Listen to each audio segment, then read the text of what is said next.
സംസ്ഥാനങ്ങളും കേന്ദ്രഭരണ പ്രദേശങ്ങളും അടക്കം 9 ഇടങ്ങളിലെ തീവ്ര വോട്ടർ പട്ടിക പരിഷ്കരണത്തിന്റെ അന്തിമ വോട്ടർ പട്ടികയിൽ നിന്ന് 8% പേരാണ് പുറത്തായിരിക്കുന്നത്.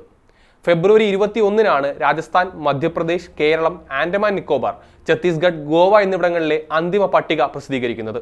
അതിനു മുൻപ് ഗുജറാത്തിലേത് ഫെബ്രുവരി 17-നും പുതുച്ചേരി, ലക്ഷദ്വീപ് എന്നിവിടങ്ങളിലേത് ഫെബ്രുവരി 14-നും പുറത്തു വന്നിരുന്നു.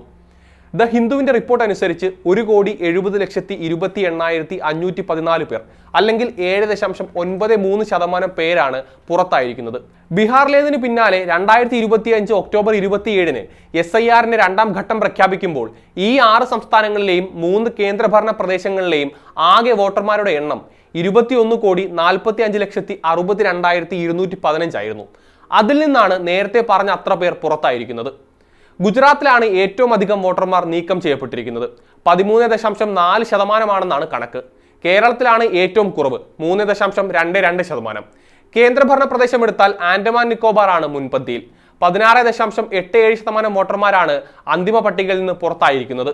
നിലവിൽ UP, തമിഴ്നാട്, ബംഗാൾ എന്നിവിടങ്ങളിലെ കൂടി കണക്കുകൾ പുറത്തു വരാനുള്ളത് എന്നതും ശ്രദ്ധേയമാണ്. നേരത്തെ കരട് പട്ടിക പുറത്തു വന്നപ്പോൾ 12 ഇടത്തായി ആകെ 6.5 കോടി പേരെ പട്ടികയിൽ നിന്ന് ഒഴിവാക്കിയിട്ടുണ്ടായിരുന്നു. ഉത്തർപ്രദേശ്, തമിഴ്നാട്, പശ്ചിമബംഗാൾ എന്നീ സംസ്ഥാനങ്ങളിലെ ഉൾപ്പെടെയായിരുന്നു ആ കണക്ക്. മുൻപുണ്ടായിരുന്ന വോട്ടർ പട്ടികയുമായി താരതമ്യപ്പെടുത്തുമ്പോൾ തീവ്ര വോട്ടർ പട്ടിക പരിഷ്കരണത്തിന്റെ ഭാഗമായി തയ്യാറാക്കിയ കരട് പട്ടികയിൽ നിന്ന് ഏകദേശം 13% വോട്ടർമാരായിരുന്നു കരട് പട്ടികയിൽ പുറത്തായത്.